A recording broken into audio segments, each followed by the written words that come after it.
Bonjour, merci d'assister à cette séance d'information sur les origines institutionnelles de l'éducation à la sexualité. Les informations qui vous sont données ont été vérifiées. Les sources ainsi que de nombreux liens et vidéos sur le sujet et sur d'autres thèmes de travail du CSR sont à votre disposition dans une clé USB. Vous pourrez vous la procurer en nous contactant par mail. L'adresse est dans la rubrique Informations et contacts du site. Le contenu de la clé est le fruit de nos recherches. Vous y trouverez des adresses de sites, des vidéos, etc. Libre à vous de vous en faire votre propre opinion. Alors, avez-vous eu le temps de lire cette citation? C'est un extrait du Meilleur des mondes d'Aldous Huxley. Ce livre date de 1932 et je ne sais pas pour vous, mais pour moi, il décrit bien notre société actuelle. Je vous lis la citation. « La dictature parfaite serait une dictature qui aurait les apparences de la démocratie, une prison sans murs, dont les prisonniers ne songeraient pas à s'évader, un système d'esclavage où, grâce à la consommation et au divertissement, les esclaves auraient l'amour de leur servitude. »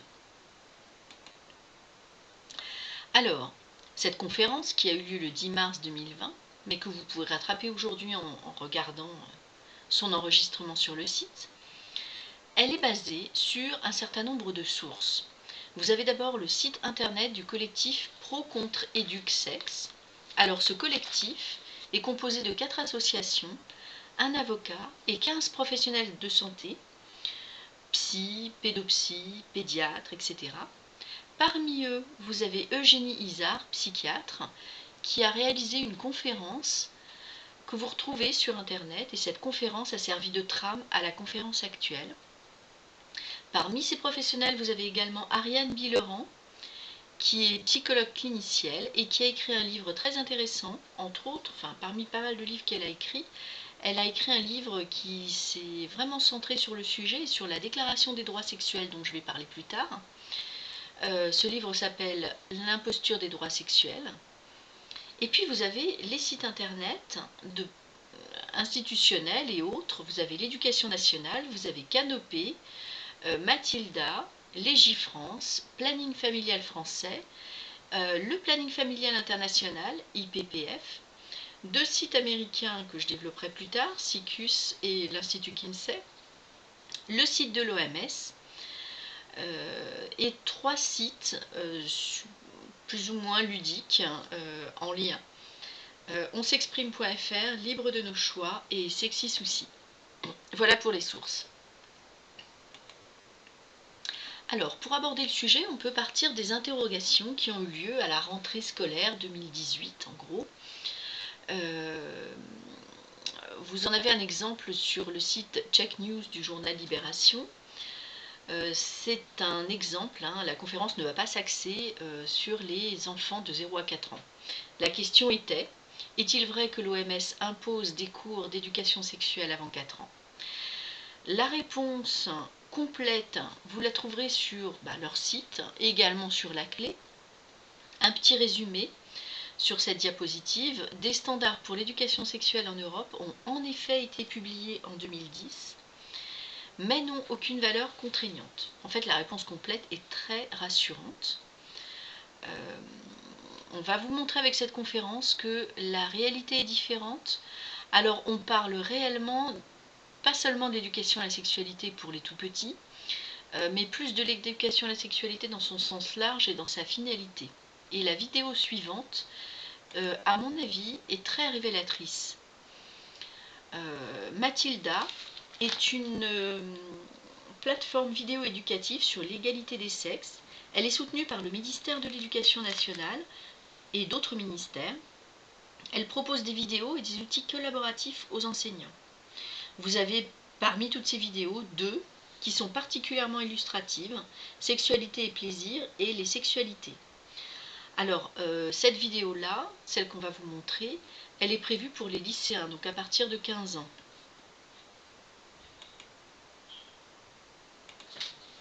Tilda, apprenons l'égalité.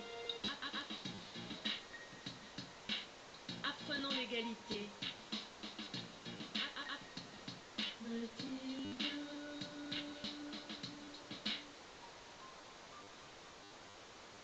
la sexualité, le sexe, ça a beaucoup, beaucoup d'objectifs, mais un des objectifs quand même assez chouettes dans la vie du fait de faire l'amour, c'est quand même de se faire plaisir à son compagnon, sa compagne, pour pouvoir associer la sexualité et le plaisir, il faut savoir comment marche le plaisir, donc il faut se connaître. Donc ça passe aussi par des informations sur les techniques de plaisir, c'est-à-dire la masturbation, d'abord connaître son propre corps, c'est connaître comment nous on jouit déjà par rapport à soi-même, comment on sait qu'on va pouvoir jouir pour que la jouissance puisse être partagée avec l'autre, savoir comment l'autre jouit, qu'il ou elle soit du même sexe ou pas, savoir comment ça marche tout simplement. Donc il y a des choses assez bêtement techniques et anatomiques. Hein. Il y a une sorte de mythologie. C'est l'idée que la sexualité est forcément liée au sentiment. La sexualité est forcément liée à l'amour. Et que si on s'aime, ma foi, ça va se faire tout seul. Et voilà, le sentiment, c'est-à-dire la tête, va être le déclencheur du corps, c'est-à-dire du plaisir anatomique. Malheureusement, tous les dysfonctionnements sexuels et tous les ratés et toutes ces fameuses premières fois pas terribles, et toutes les débandades diverses et variées à tous les sens du terme, montrent que la sexualité c'est quelque chose de technique. J'avais proposé de parler de techniques sexuelles du corps, hein, par exemple, en me mettant à la suite d'un grand sociologue français, Mauss, qui parlait des techniques du corps. Je pense qu'il y a des techniques sexuelles du corps, mais alors évidemment, dans un cadre scolaire, c'est peut-être un petit peu difficile à enseigner, mais je pense qu'un enseignant peut tout à fait en parler, simplement le mentionner, et ensuite laisser aux élèves et aux étudiants la liberté de parler, de demander, d'aller lire des livres, y compris en littérature. Donc il y a ça, il y a son rapport avec son propre corps et l'idée que le plaisir n'est pas évident.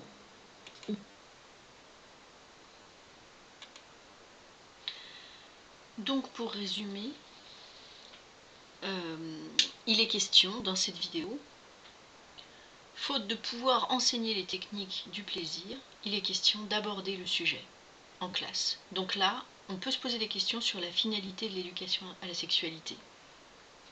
Marianne Pavot n'est pas psychologue, elle est professeure en sciences du langage, elle a un profil de communicante en fait. Nous allons essayer de vous démontrer le plus factuellement possible comment nous en sommes arrivés là, et donc le lien entre des pédophiles des années 40 et nos textes sur l'éducation à la sexualité. Et donc on part d'un personnage très important qui s'appelait Alfred Kinsey. Il était entomologiste et zoologue de formation. Il a tenté d'étudier les comportements sexuels de la société américaine de 1938 jusqu'à sa mort en 1956. Il était considéré comme un pionnier de la sexologie, mais également comme un précurseur de la révolution sexuelle des années 60-70. Il a fondé en 1947 un institut de recherche sur le sexe, institut financé par la Fondation Rockefeller. Ces études sur les adultes sont basées sur des échantillons biaisés, délinquants, emprisonnés, prostituées. Et c'est pour ça que tout à l'heure j'ai dit qu'il a tenté d'étudier les comportements de la société américaine. Les échantillons ne sont pas représentatifs de l'américain moyen de l'époque, puisqu'il s'agissait de délinquants et de prostituées avec une activité sexuelle en principe différente de la moyenne.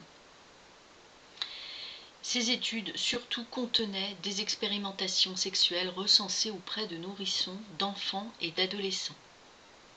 En 1948, il a publié son premier livre, Sexual Behavior in the Human Male, donc le comportement sexuel de l'homme. Et en 1953, son pendant au féminin, Sexual Behavior in the Human Female. Je vais vous lire deux extraits du deuxième livre.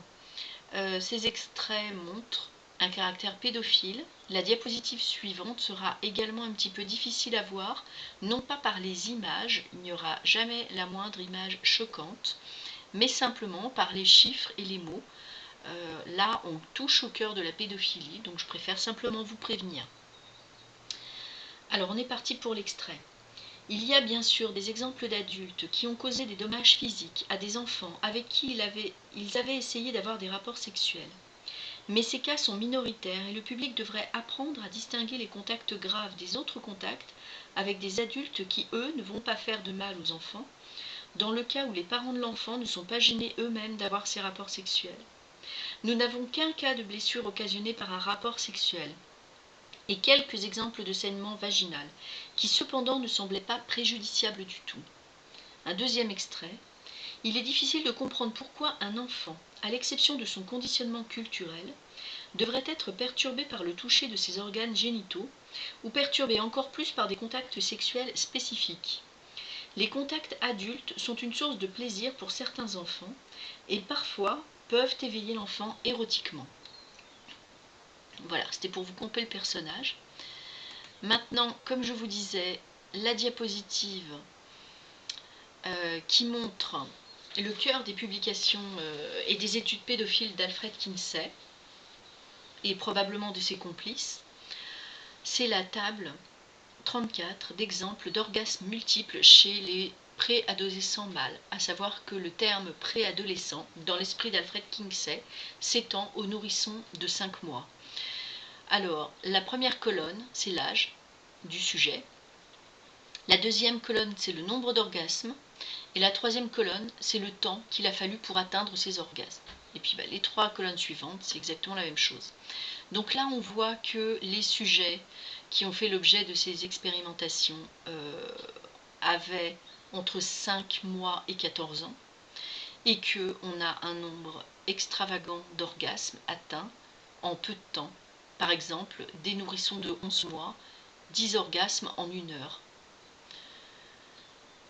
D'après certains chercheurs, Kinsey aurait mené ses expériences de stimulation sexuelle sur 317 garçons au minimum pour son livre sur le comportement sexuel des hommes. D'après d'autres, 2035 enfants, dont 1888 garçons, auraient servi de cobayes.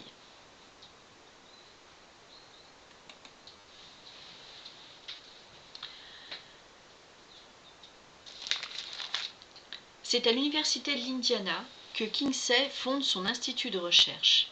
Et dans les années 60, les disciples de Kinsey s'implantent dans les comités universitaires. L'Institut dispose d'une importante bibliothèque et de l'une des plus grosses bases de données sur ces questions. Il contribue à former des chercheurs, organise des colloques et soutient de nombreux travaux et publications. Il a été reconnu d'utilité publique par l'ONU et l'ONU lui a accordé en 2014 un statut consultatif spécial au sein du Conseil économique et social. Et l'Institut Kinsey est encore actif de nos jours. Et si on va sur leur site et qu'on va dans leur statut, on voit qu'ils sont particulièrement ambitieux. On lit « La mission de l'Institut Kinsey est de promouvoir l'étude de la sexualité humaine, tant sur le plan de la santé qu'au niveau des savoirs, et ce, à un niveau mondial. » Alors, après l'Institut Kinsey, on va parler d'un autre institut très important qui s'appelle SICUS. Alors, SICUS est un acronyme anglais pour dire Conseil sur l'information et l'éducation sexuelle aux États-Unis. SICUS a été créé en 1964 avec l'aide financière de Hugh Hefner, le patron de Playboy. Playboy, à l'époque, a fait plusieurs financements vers la recherche en matière de sexualité, de pornographie ou d'éducation à la sexualité. On est dans les années 60. SICUS est reconnu comme la voie institutionnelle de l'éducation à la sexualité et de toute la recherche sur la sexualité, alors que Kinsey est plus une voie scientifique. Alors, quel lien entre Kinsey et SICUS? On en a plusieurs. SICUS se réfère aux recherches aux travaux des chercheurs du Kinsey Institute. On les retrouve cités en référence dans plusieurs documents. Sur la clé, vous aurez un exemple. Dans un document qui s'appelle Boîte à outils, en page 57, vous avez un chapitre Contraception, grossesse et avortement, exemple d'activité pour les enfants de plus de 10 ans. Vous avez Kinsey qui est cité en source, mais ça c'est un exemple parmi tant d'autres. L'exemple le plus frappant, c'est Wardle Pomeroy, dont vous voyez la photo. Wardell Pomeroy a écrit avec Kinsey les livres dont on vient de parler, Sexual Behavior of the Human Male, Female. Et il faisait également partie du bureau fondateur de SICUS. Donc là, on a un lien très fort. Je vous cite Wardell Pomeroy.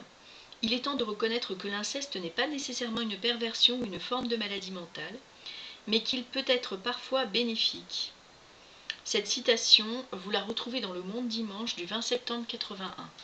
Donc là, on a clairement encore affaire à quelqu'un de complaisant vis-à-vis de l'inceste et en lien très net avec Kinsey qui lui-même était pédophile. Alors l'Institut SICUS a lancé des lignes directives pour l'éducation à la sexualité complète. C'est un genre de guide qui donne clairement les notions à aborder aux enfants par tranche d'âge. Ce qui peut sembler intéressant, effectivement, de se dire, bon ben voilà, on a besoin quand même d'une trame scientifique.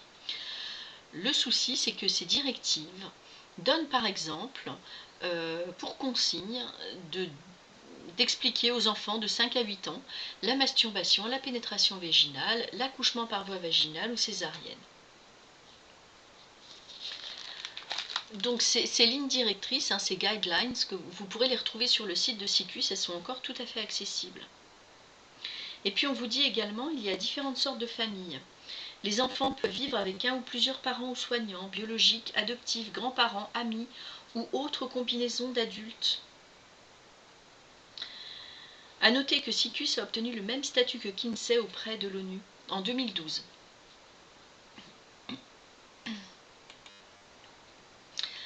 Alors, après l'Institut Kinsey, l'Institut SICUS, on va parler du planning familial américain dans un premier temps et ensuite du planning familial international. Il faut savoir qu'on a des liens entre tous ces organismes et en particulier pour le planning familial, on a le docteur Mary Calderon.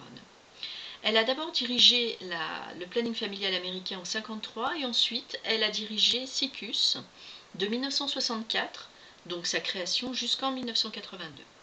Elle est très explicite et très claire dans la défense de sa thèse selon laquelle les enfants sont des êtres sexualisés. Dans un rapport du SICUS publié en 1979, elle compare sa mission à celle qui consiste à créer une nouvelle religion basée sur l'expansion de la sexualité entre enfants sous toutes ses formes. Et en 1980, elle s'exprime devant le public du congrès annuel des médecins du planning familial américain et elle déclare que le premier objectif de SICUS est d'enseigner à la société l'importance vitale de la sexualité des enfants et des nourrissons. Donc là, j'insiste sur le fait qu'on a une idéologie qui prône l'importance de la sexualité et la sexualisation des enfants dès le plus jeune âge. Cette idéologie, on peut largement l'associer à SICUS et à Kinsey. Et cette idéologie, j'insiste sur le fait qu'on va la retrouver, elle va s'infiltrer dans un certain nombre de textes qu'on va voir sur la suite de cette présentation.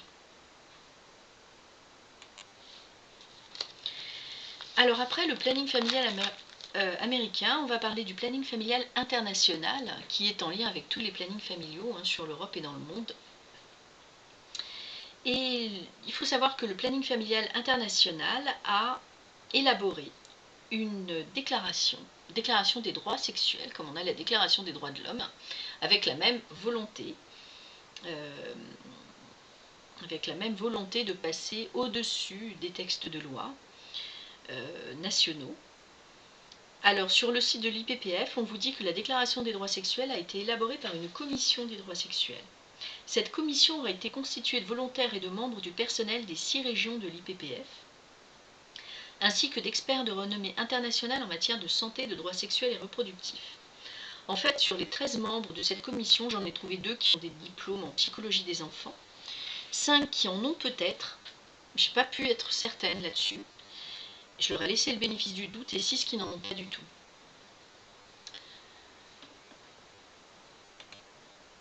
Alors, cette déclaration des droits sexuels, elle est largement décryptée dans le livre d'Ariane Billerand, que je vous conseille fortement.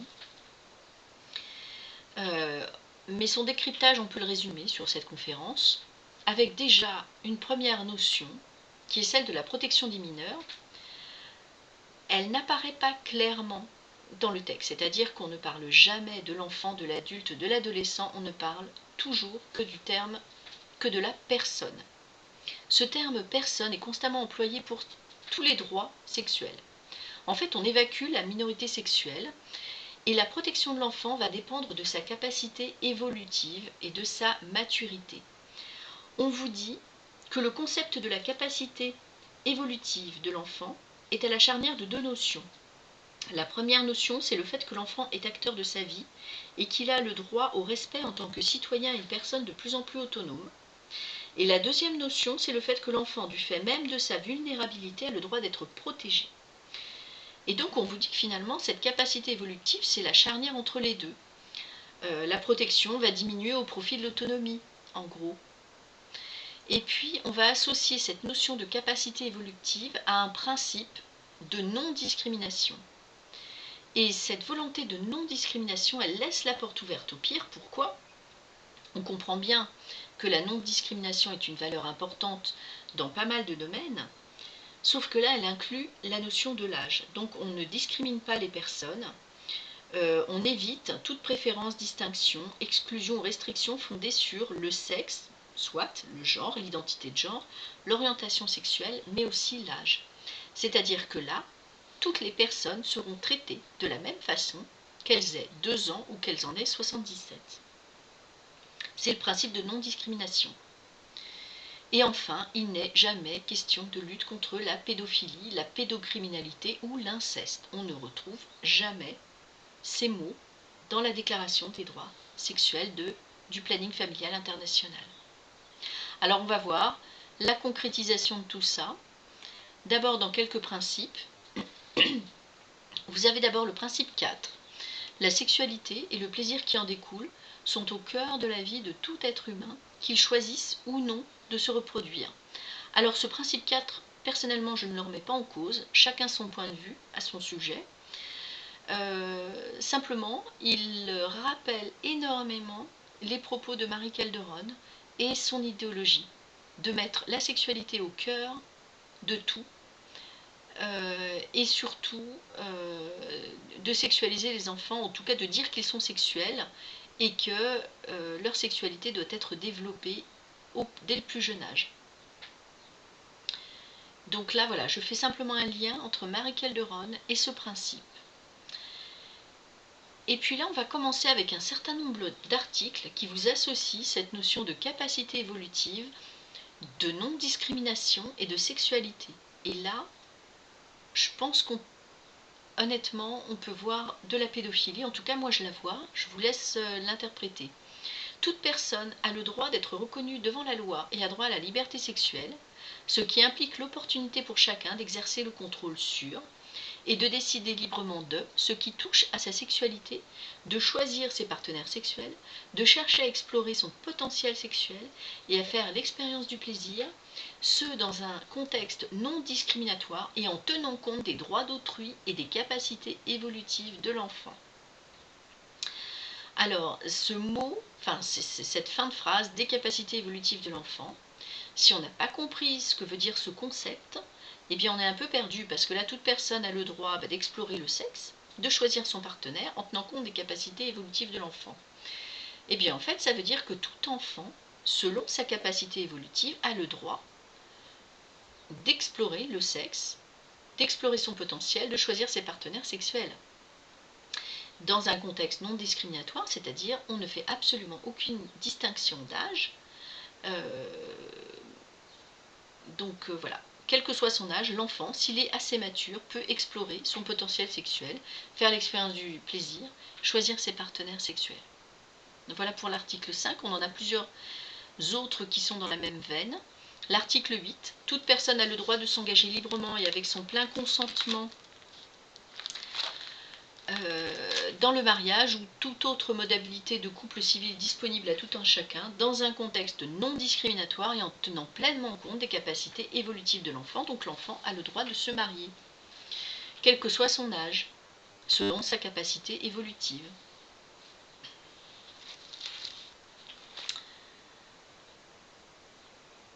extrait suivant. Après le mariage, toute personne a droit aux conseils et services relatifs à la reproduction, l'infécondité, l'interruption de grossesse, indépendamment de sa situation familiale, dans un contexte non discriminatoire et en tenant compte des capacités évolutives de l'enfant. Donc on est toujours sur la même notion.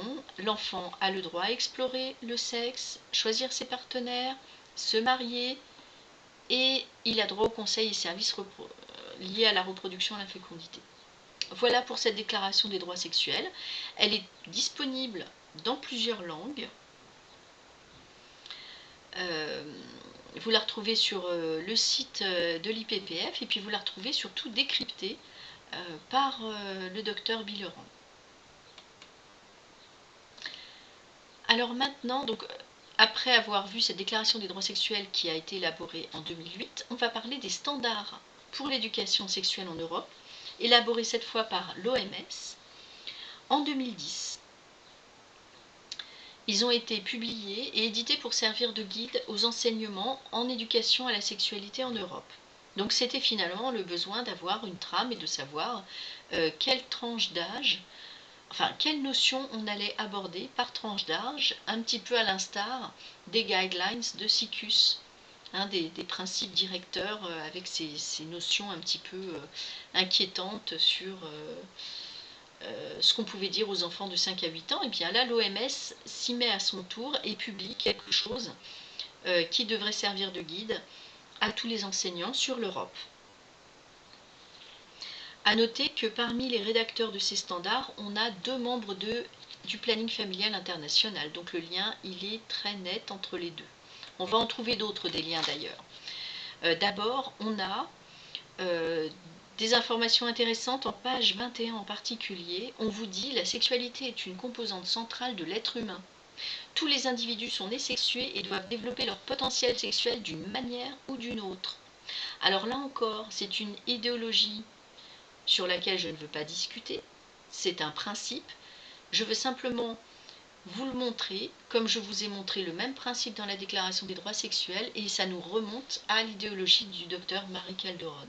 On est sur la même idée, la sexualisation des enfants au plus tôt et le sexe au centre de tout. On a vraiment ces deux idées-là qu'on retrouve depuis Marie Calderon jusqu'à nos standards pour l'éducation sexuelle, et on va les retrouver encore derrière. Et puis encore, pour faire le lien entre la Déclaration des droits sexuels et les standards de l'OMS, en page 21, à un moment donné, on cite clairement la déclaration de l'IPPF. On vous dit: les droits sexuels en tant que droits humains relatifs à la sexualité forment un autre cadre de référence qui englobe le droit de tous à l'éducation sexuelle, à l'article 8 de la déclaration de l'IPPF, on lit, etc., etc. Donc voilà, c'était pour faire le lien entre les deux. Alors, 2 notions un petit peu inquiétantes quand même, avant d'aborder cette matrice, c'est-à-dire ces guides qui disent quelles notions aborder à quel âge. D'abord en page 22, pour parler de l'éducation sexuelle, on vous dit qu'idéalement, les différents sujets sont introduits avant que l'enfant arrive au stade correspondant de développement. Donc là, c'est une notion qui ne m'aurait pas particulièrement choquée en tant que non professionnel de santé. Par contre, les psychologues s'insurgent contre ça. Pour Ariane Billeran, cette éducation sexuelle est transgressive et traumatique puisque l'enfant n'est pas prêt à recevoir l'information.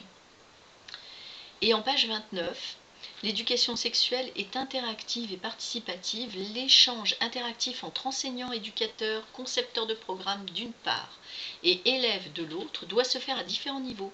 Il se fonde sur l'idée que les élèves doivent être respectés en tant que partenaires dans l'éducation sexuelle.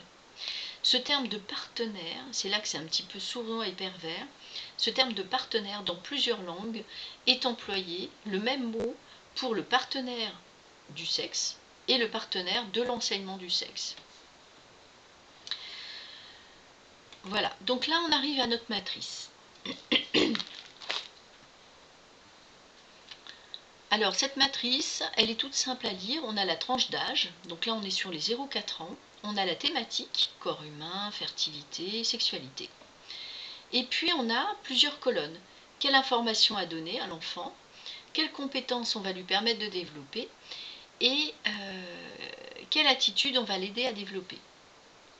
Et là, je veux juste attirer votre attention sur ce passage ici, le plaisir. Alors donc on est dans l'information, informer l'enfant dans le domaine de la sexualité, informer l'enfant sur le plaisir et la satisfaction liés au toucher de son propre corps, la masturbation enfantine précoce. On est quand même sur des enfants de 0 à 4 ans, et puis l'aider à développer une curiosité pour son corps et le corps des autres. Donc on peut objecter que certains enfants pratiquent une masturbation précoce et qu'ils ont besoin d'être rassurés, qu'ils ont besoin qu'on leur explique que c'est quelque chose de tout à fait naturel, soit, sauf que l'expliquer à tous, d'après les psys, cette fois je parle encore une fois sous leur couvert, c'est pervers. On vous dit que l'école, lieu public par excellence, doit apprendre non pas à parler des choses intimes en public, mais les garder pour soi. Elle doit apprendre à l'enfant le contrôle des pulsions. Parler publiquement de masturbation, c'est reconnaître une dimension publique et non privée, et c'est entraîner l'enfant dans des confusions très graves qui entravent sa construction psychique. Un deuxième extrait de cette matrice, qui là n'a pas besoin d'un psy pour vous montrer que c'est purement pédophile, à mon sens. Donc on est toujours sur la même tranche d'âge, 0 à 4 ans. On est dans la catégorie sexualité, santé et bien-être. Et là, on informe l'enfant de 0 à 4 ans sur le droit de refuser si l'expérience ou le ressenti n'est pas plaisant. Et puis, il est aussi question de lui permettre de faire confiance à son instinct. Donc l'enfant de 0 à 4 ans va faire confiance à son instinct et on va pouvoir commencer à lui expliquer qu'il a le droit de refuser si l'expérience ou le ressenti n'est pas plaisant. Donc là on parle de stimuli extérieurs et a priori certains stimuli extérieurs dans le domaine de la sexualité peuvent tout à fait être acceptés si le ressenti est plaisant. On est d'accord. On change de tranche d'âge, on arrive aux 4 à 6 ans. Je voudrais juste attirer votre attention sur ce passage-là, les sensations, donc informer l'enfant sur les sensations liées à la sexualité, proximité, plaisir, excitation, comme faisant partie de la gamme des sensations humaines. Elles doivent être positives, n'inclure aucune coercition et ne pas faire mal. A priori, rien de choquant, sauf que, d'après les psys, entre 4 et 6 ans, à un moment crucial pour leur développement psychique, lorsque l'enfant apprend précisément les interdits fondamentaux, la différence des générations et la différence des sexes, lorsqu'il s'inscrit dans les processus d'identité sexuée et de filiation, lorsqu'il apprend précisément à refouler ses pulsions, et bien là, c'est surtout pas le moment de lui enseigner l'excitation liée au plaisir sexuel.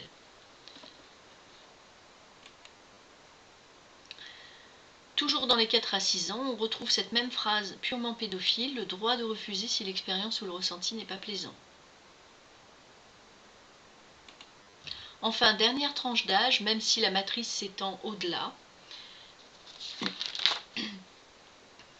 on a, pour les 6 à 9 ans, la compétence que l'enfant peut développer, accepter son propre besoin d'intimité, celui des autres, apprendre à composer avec le sexe dans les médias, utiliser le langage sexuel de manière non agressive. Alors là encore quelque chose qui a priori ne m'aurait pas choqué en tant que profane, sauf que les psys nous disent que cette période de 6 à 9 ans est une période de latence selon la psychologie de l'enfant, où précisément le sexuel infantile n'est plus du tout en questionnement. Il est donc particulièrement effractif pour le psychisme infantile qu'aient lieu ces apprentissages de type pédophile. C'est une intrusion de la sexualité adulte par les mots et autres supports dits pédagogiques dans le parcours éducatif de l'enfant. Alors, voilà pour les standards de l'OMS. Qu'est-ce qui s'est passé en France? On a eu la Déclaration des droits sexuels en 2008, on a eu les standards de l'OMS en 2010. Les textes français avant tous ces textes internationaux étaient relativement protecteurs. À partir des années 2000, on a le principe d'une éducation à la sexualité en milieu scolaire. Et donc notre première période, avant tous ces textes, ça nous donne une loi de 2001 qui pose une information et une éducation à la sexualité qui devra être dispensée dans les écoles, collèges, lycées à raison d'au moins 3 séances annuelles et par groupe d'âge homogène. Et puis en 2003, une circulaire qui centre sa démarche sur une politique nationale de prévention et de réduction des risques, grossesse non précoce, non désirée, maladies vénériennes, etc., légitimée par la protection des jeunes vis-à-vis des violences ou de l'exploitation sexuelle, pornographie, ou encore par la lutte contre les préjugés sexistes ou homophobes. Donc on est sur une première période, à mon sens, protectrice vis-à-vis des enfants. Et puis, ensuite, sont passés par là la Déclaration des droits sexuels et les standards de l'OMS, et là, on change. On change complètement de paradigme. On a d'abord la signature en 2013 d'un partenariat conventionnel interministériel pour l'éducation à la sexualité. Donc ce partenariat concerne les ministères de l'Éducation nationale, des droits des femmes, travail, emploi et agriculture. Et donc pose l'idée de former tous les éducateurs et enseignants du premier et du second degré à ces enseignements. Et propose le développement d'outils de mise en œuvre, notamment pour l'école primaire. Donc ça, c'est en 2013. En 2016, 3 ans plus tard, on a le rapport du Haut Conseil à l'égalité hommes-femmes. Ce texte, qu'on retrouve encore sur Internet, s'appuie sur les recommandations des instances onusiennes, OMS, etc., et appelle les pouvoirs publics à adopter de manière urgente un plan national d'action pour l'éducation à la sexualité dès le plus jeune âge. Ça devient à nouveau urgent et c'est pour les tout petits. Et on vous dit, dans ce rapport du Haut Conseil, qu'il est temps de changer de paradigme et de parler d'une sexualité synonyme de plaisir et d'épanouissement personnel. Et ça, c'était purement les idées de Marie Calderon. Elle considérait que l'éducation à la sexualité était beaucoup trop orientée sur les aspects négatifs du sexe. Et enfin, en 2017, le gouvernement français va lancer un nouveau programme d'éducation à la sexualité qui se veut intégrer dans les objectifs prioritaires du parcours éducatif de santé pour tous les niveaux scolaires, de la maternelle au lycée. Donc voilà ce qui était prévu, sauf que il y a eu un certain soulèvement. Et en fait, on ne va plus en voir grand-chose maintenant. On voit que l'Académie de Grenoble a mis en place et retiré des programmes d'éducation sexuelle pour les grandes sections de maternelle. Alors on le voit encore à l'état de trace sur certains sites. Donc là, par exemple, vous avez les infos qui ont été bloquées sur Wanted Pédo. C'est un site qui dénonce énormément la pédophilie.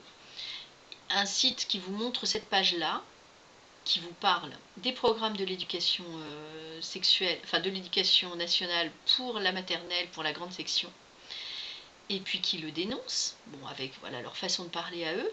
Et par contre, si on clique sur tous ces liens, on ne trouve plus rien, on est sur des erreurs 404, des liens qui n'existent plus, puisque tout a été retiré. Par contre, le site Pro contre EduxSex référence un certain nombre de témoignages anonymisés. Cette éducation à la sexualité pour les classes, pour les tout-petits, elle a été mise en œuvre, ça c'est certain. Des enfants en ont témoigné et des psychologues se sont insurgés et ensuite un certain nombre de choses ont été retirées. Mais bon, on a une série de traces. Le partenariat dont je parlais sur la diapositive précédente a été retiré. Par contre, le rapport du Haut Conseil y fait référence. Donc on sait qu'il y a eu des choses mises en place et des choses qui ont été ensuite retirées. Donc voilà, le site de l'éducation maintenant, le site de l'éducation nationale laisse très peu transparaître cette gouvernance pédophile. D'abord, il y est dit maintenant qu'il n'est pas question de faire de l'éducation à la sexualité avant 6 ans. Et il prévoit en primaire une éducation sexuelle non intrusive. Par contre, les programmes en primaire ne sont pas précis. C'est laissé à l'appréciation des professeurs des écoles.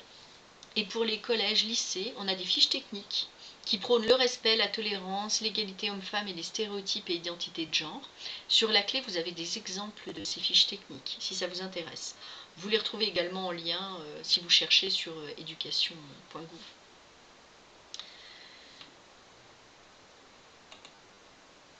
Et puis, qu'est-ce qu'on retrouve comme trace finalement?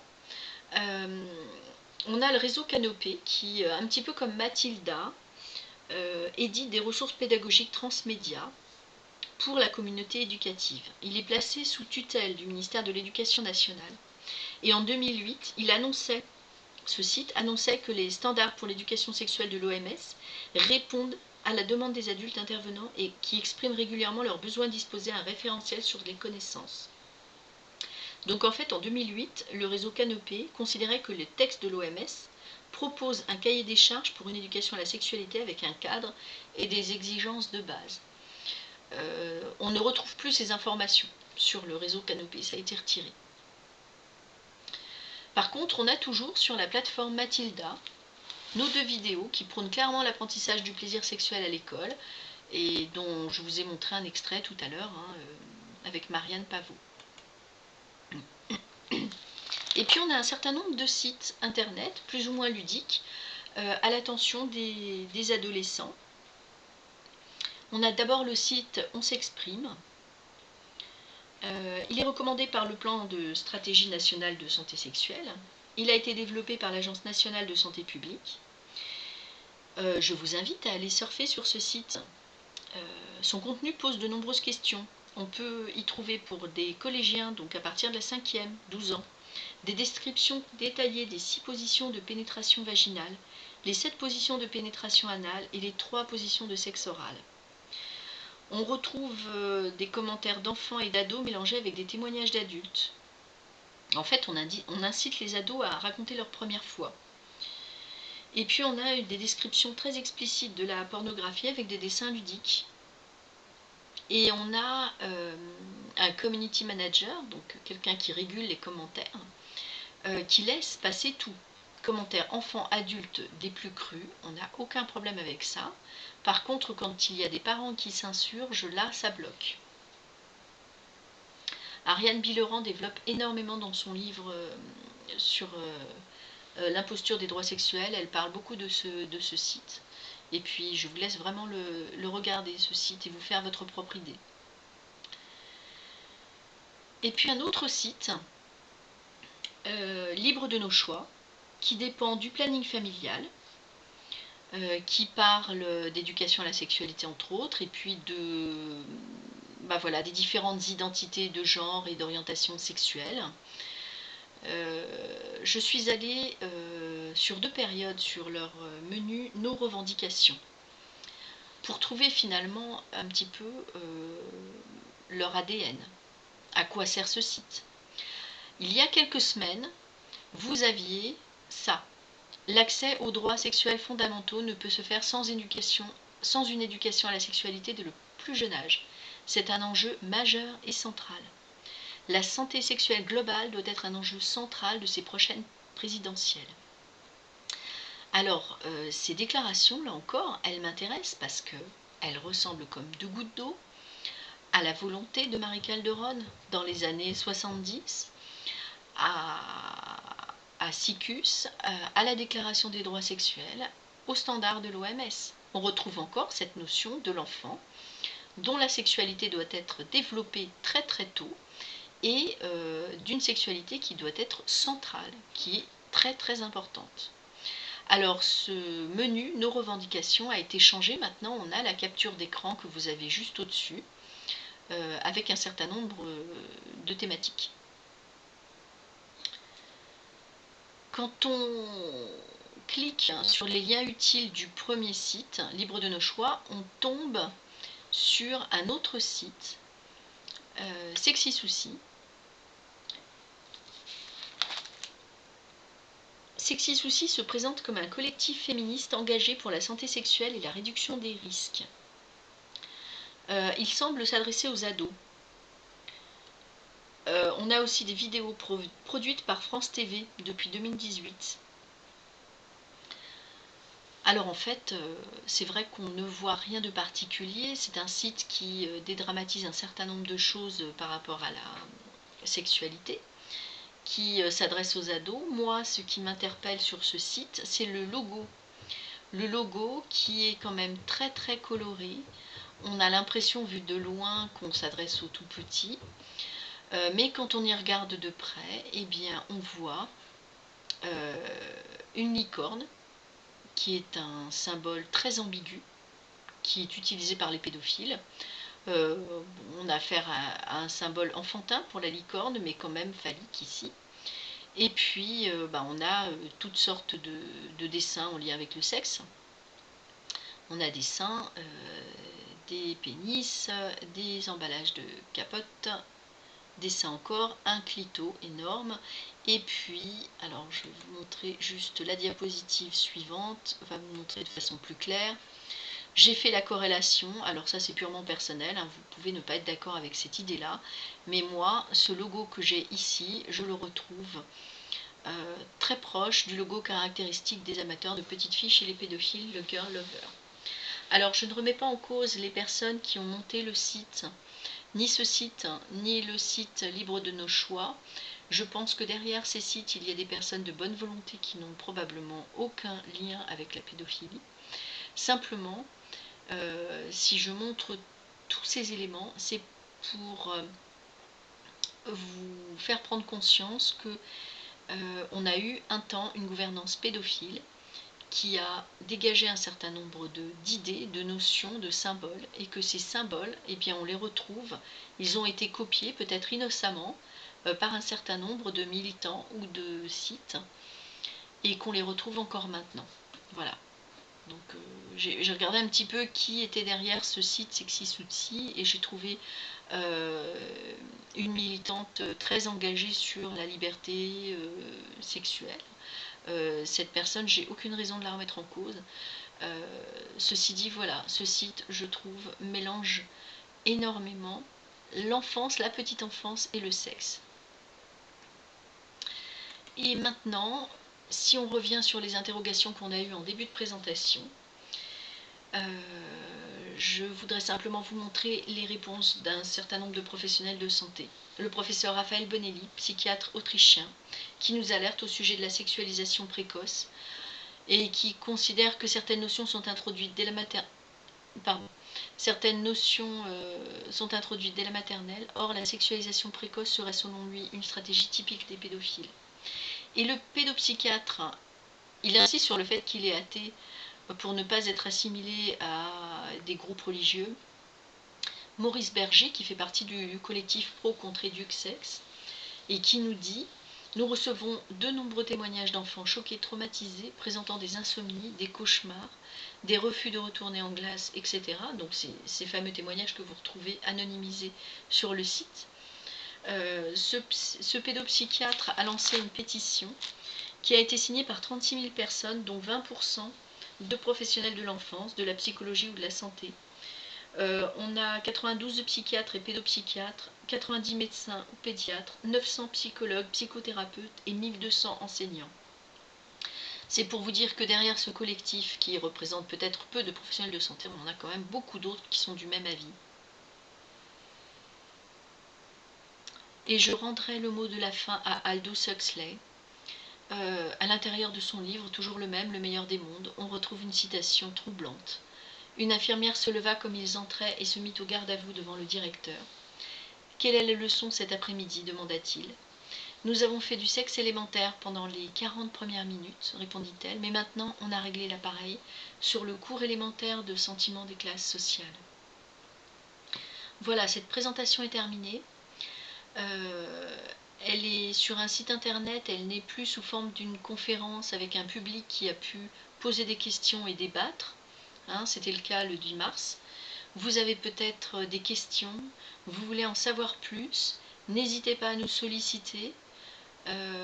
Vous allez sur la rubrique information et contact, vous nous écrivez sur cette adresse mail, on pourra vous fournir cette clé, on pourra vous répondre à toutes sortes de questions et faire des recherches complémentaires pour vous. Merci encore d'avoir été au bout de cette présentation sur un sujet qui est quand même bien difficile.